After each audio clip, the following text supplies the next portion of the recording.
So in this lesson, we're going to take a deeper look at the master compressor. So by the end of this lesson, you should know how to use the compressor. So what I'm going to do is just show you how to get to it. Old function, press the mod button, which will take you to the mixer. Let's just reset the compressor settings as well.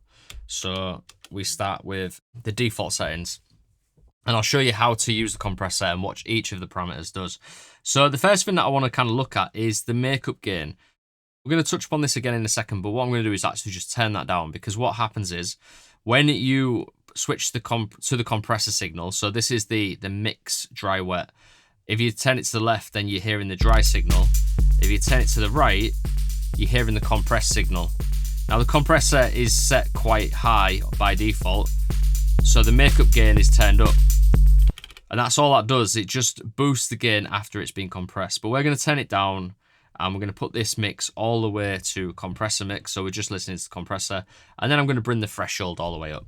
So the threshold is basically telling the compressor what to listen to. So if it's all the way up, it won't be catching any of the signal. As we bring this down, it starts to lower down onto the signal, and you can see we start to compress the peaks that are coming through. If we take it right up, just so it's just catching the peaks, you can see that it's just catching the snare drum there. If you want to compress more of the signal, so the hats and the kicks and everything, we can bring it down more. And you can see it's capturing the kick, a little bit of the hats and the snare as well. And you can kind of see that the snare is the loudest signal in this mix. We can obviously turn the snare down if you want, but if this was a recorded loop in Ableton, then you would use a compressor to bring that snare drum down a little bit. So the other controls that we've got as well, let's compress this quite hard. The other controls that we've got is attack and release. So this is basically how quick the compressor reacts to the signal. If we turn it all the way up, notice that it takes a little bit longer to compress. So it's not capturing it's not catching the snare drum. But if we turn the attack all the way to the left, you can see it's capturing the peaks of the snare drum now. Whereas before, it's kind of just really capturing the length of that kick. So like the subbiness of the kick. So that's how quick it reacts. If you turn it all the way to the left, it's capturing the peaks. But what you can do is you can turn it up like this, or open up the attack, make it slower, and then it allows the peaks to come through. Let's just try it on a snare drum only. Let's turn the makeup gain up a little bit. So listen to the transients now of the snare drum. It's getting squashed and it sounds like it's got a bit of an attack on the amp, but it's not. It's basically the compressor's pushing down on the transient because we've got a fast attack, and it's not allowing that transient to pop through. Listen to what happens when I start to slow down the attack time. You can hear like we've got a little click coming through now, so that's the clicky transient at the beginning of the snare drum. And you can see a snare drum, if we look at it, it starts off really high in volume and then it tapers down. So what we're doing really is we are letting that beginning bit pop through, and then we're compressing the rest of the signal. So let's open it up even more. So you can see around this area, we're really allowing that transient to come through. We've also got release as well. So this is how fast the compressor releases from compressing. So if we turn it up, you can see that it slows down the releasing. And if we turn it all the way up like that, to make it a slow release, it's not coming back to its original state.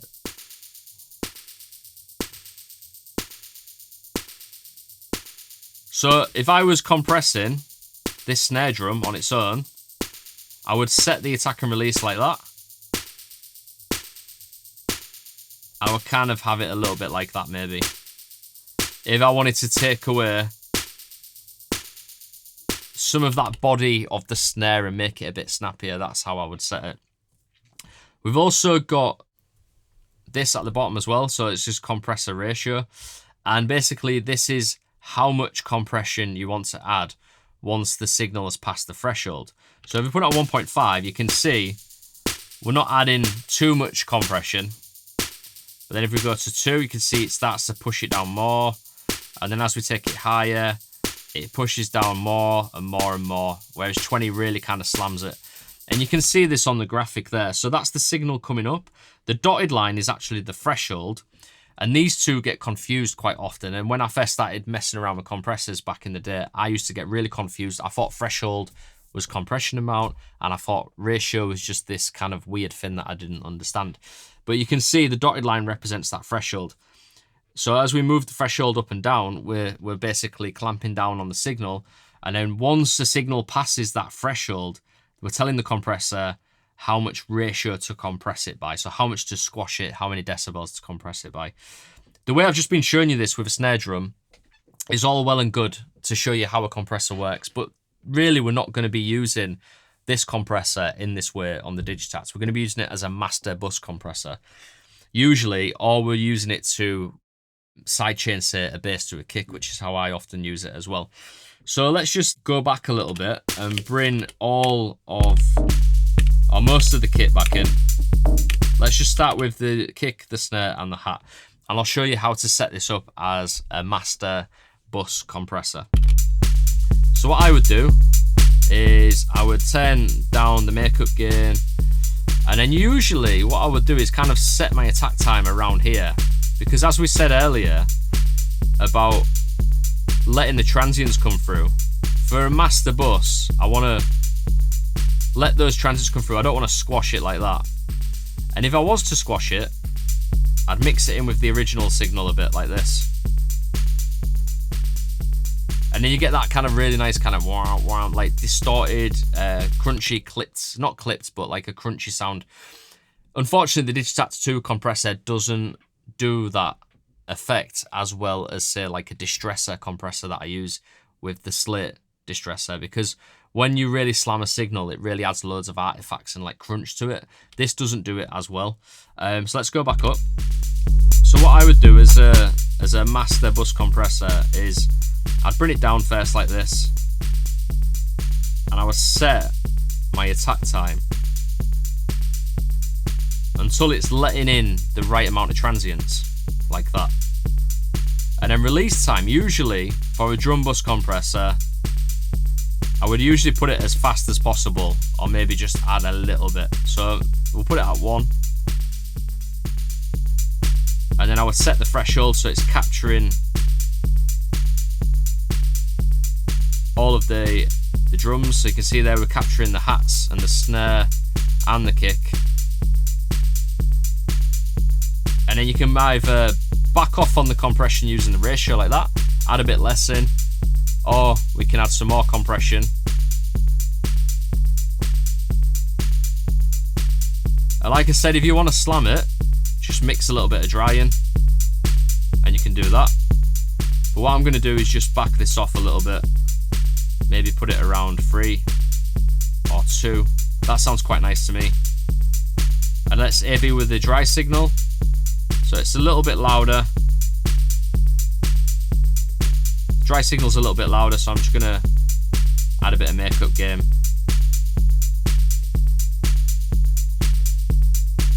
So let's listen to the difference, and it might be quite hard to hear what's going on unless you're on good headphones or good speakers, because I'm only doing very light compression. Maybe I'll add a bit more ratio as well, just to show you what a heavier compressor would sound like compared to the original. So with the original, because my snares mix quite loudly, I can really hear that snare popping through. And it's super loud, and I could go in and just turn that down, but I'm kind of glad I've left it like that for this demonstration. If we move over to the compressed signal, the snare's a little bit more controlled. The kick feels a little bit kind of like heavier and a bit more up front. And it all just sounds a bit better glued as well. It's got some pump to it. Let's turn up the compressor amount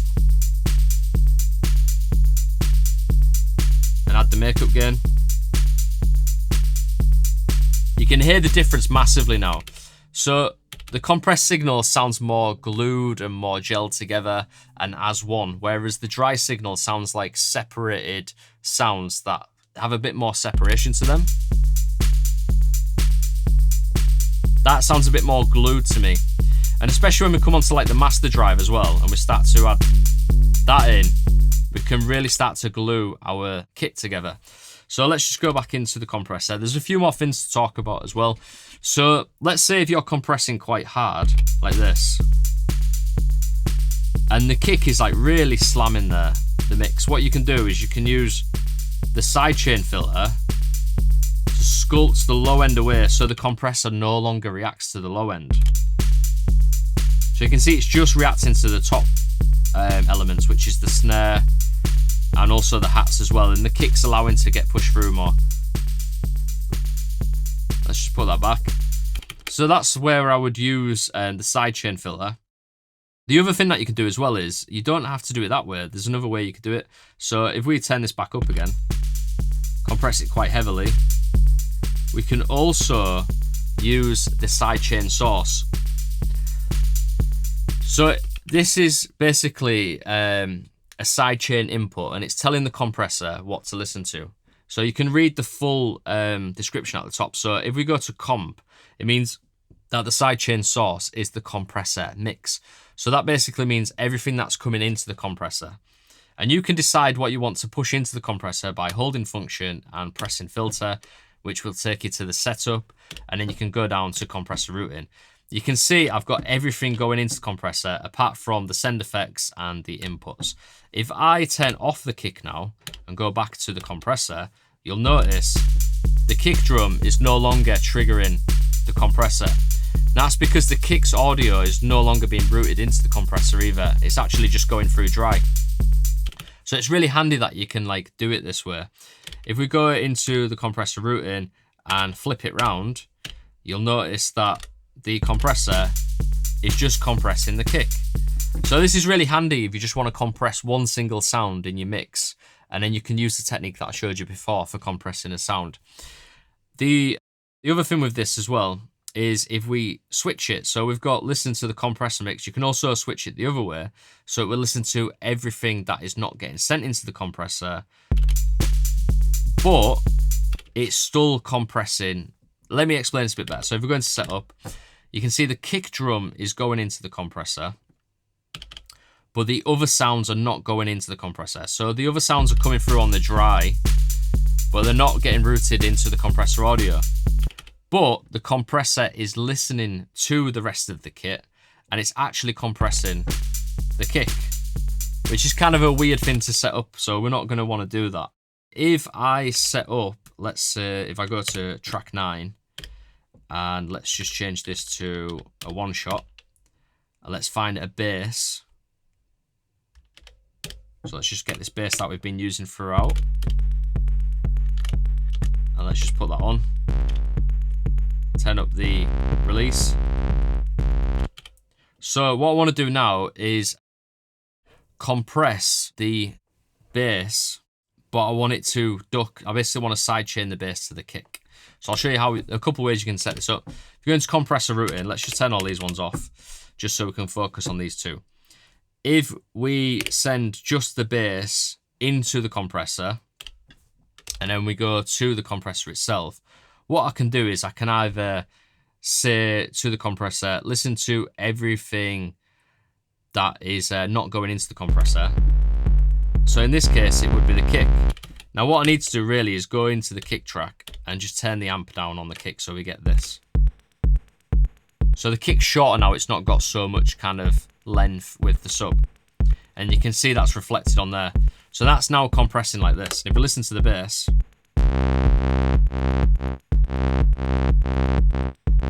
maybe we'll add less attack, so it hits it straight away.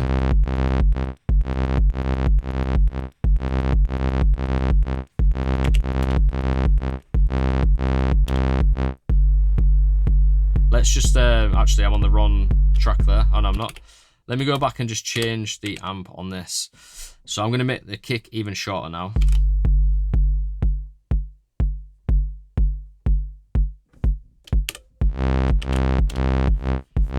Let's turn the bass down a little bit.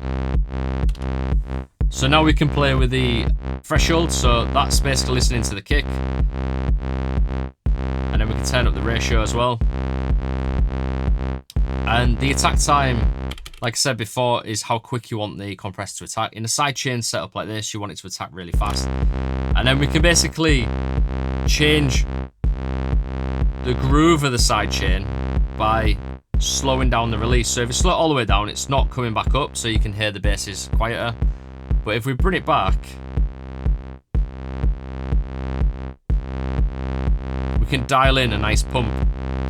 If you're using this source setting and we put in all of the rest of the drums, and we also want to sidechain this way, you'll notice that all of the drums are affecting the sidechain because the source is listening to everything that is not going into the compressor.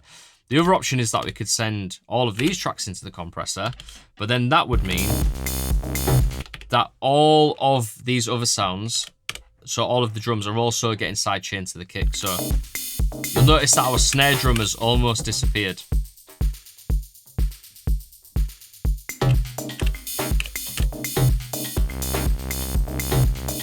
Let's turn the compression off. So this is quite handy, but there is better ways of doing this, right? So, I mean, you might want that. So the other way that you could do it as well is you could go to the compressor routing and you can take the snare drum out.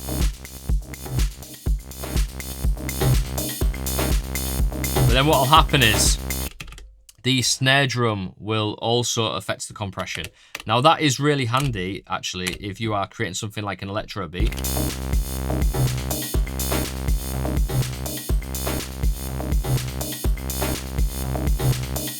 So that's quite cool because the snare and the kicks are all affecting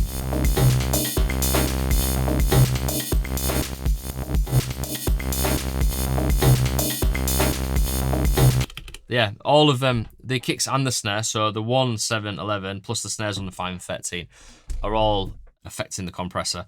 So let's just reset this whole pattern here, and then let's just go to track 9 again and just set up the, oh yeah, I need to put it on one shot. Let's just set this up again to have that bass on there. And let's just open up the release. Let's go to the kick again and just shorten that kick down. Right, so let's say that you want all of the other sounds to not trigger the sidechain, and also you don't want them to be in the compression getting triggered by the kick. Then I'll show you a way that you can set this up as well. So if you go into the compressor again, you'll notice that we've got some other options. So we've got comp mix. We've also got not listening to the comp mix, which we've just done both of them. You can also tell the sidechain to be any of the tracks. So in this instance, we can say track 1, which is the kick. So we can get to just listen to the kick only, no matter what is being routed into the compressor. This is usually the one that I go for. And then also if we go up, you notice that we've got in, left and right. So you can actually sidechain to an external piece of equipment. Maybe you've got a kick drum coming out of another machine, then you can use it on there and sidechain it. The other options that you've got as well is you can also, remember, you can also use the Sidechain Filter. So you can also say as a sidechain to listen to the full mix, but then you can just narrow it down so you're just listening to the lower frequencies as well. That is another option. There's many different ways to sidechain. This is the most effective way that I tend to go to quite often. So I can tell the compressor just to listen to track 1. But then what I can also do is go function setup, compressor routing, and I can say the only thing that I want going into that compressor is the bass for now. And then I'll show you some other stuff in a minute. So let's try and get this going then. So I'm going to mute all of the drums for now. And what we're going to do, set up our threshold so it's picking up on the kick.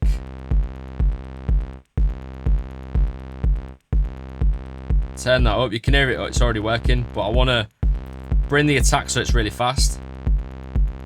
And then set up a little bit of release time. And you could still use the sidechain filter. I could say I only want it to sidechain to the low end. Maybe you've got some top frequencies coming through. Maybe it's like a long stereo sample where the kick hits and then you've got some delays and stuff. Or maybe it's a drum loop. So like if you are trying to sidechain this bass to a jungle loop, I'll probably show you that in a second as a demonstration as well. then you can basically set this up in that way where it just listens to the kick. So we'll do that in a second. So you can see that's working perfectly now. And then we've still got all the drums coming through. But let me show you another example. So let's say on track 10, we have got a chord. Just try this one.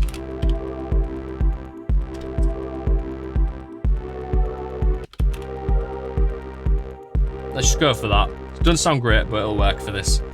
So let's say if we also want that to be sidechained, but not the rest of the drums, then we just basically send it into the compressor. And you can hear that is now being sidechained to the compressor as well. Let's add a bit more compression in. So that's off.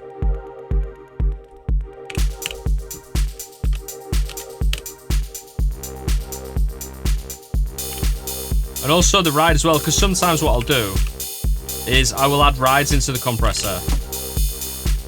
So let's just reset these so there you can hear that the level of these trigs are all constant. Then if we go into the compressor routing, and we can send them into compressor. Now we've got this like really nice bounce going across multiple sounds. And maybe with the hats as well. Let me just go to the hats. Oh, I need to come out of this. I was in the wrong menu. So even with the hats as well, let's add 6 themes and then go to compressor routing. And now we've got this like really nice bounce going.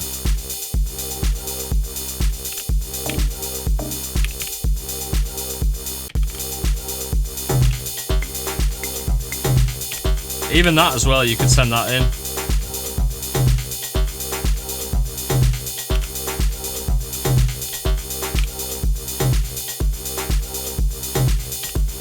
So let's listen without the compressor. Sounds like an absolute mess, but as soon as we put that on, then we can control the compression amount there, and with a little bit with the threshold as well.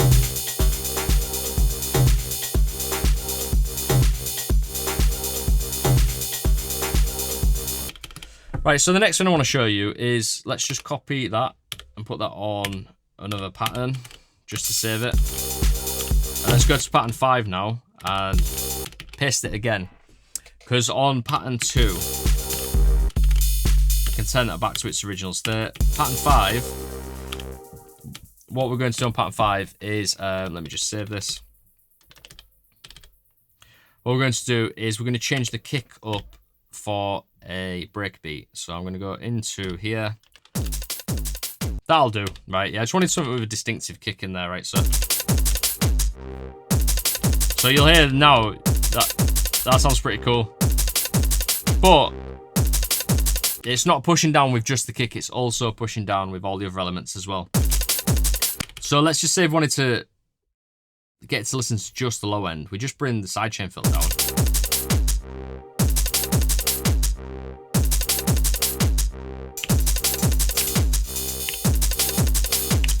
But the other thing we need to do actually is just make sure with this, so it sounds more pleasant, let's change this to stretch. Or maybe even repitch. No, stretch. And let's just turn up this.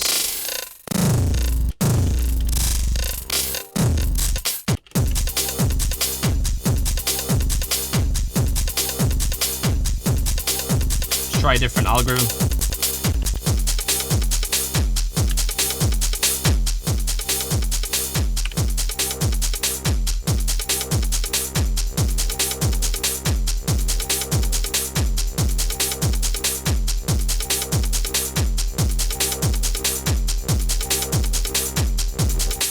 So you can see if we open that up, it's compressing heavily. Turn it down, just listen to the sub only. And you get this really nice kind of breathing going on.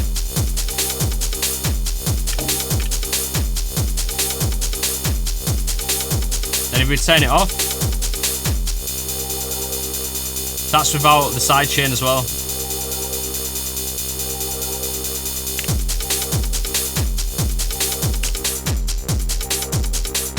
Really nice, man. So if you use the sidechain in that way, it sounds great.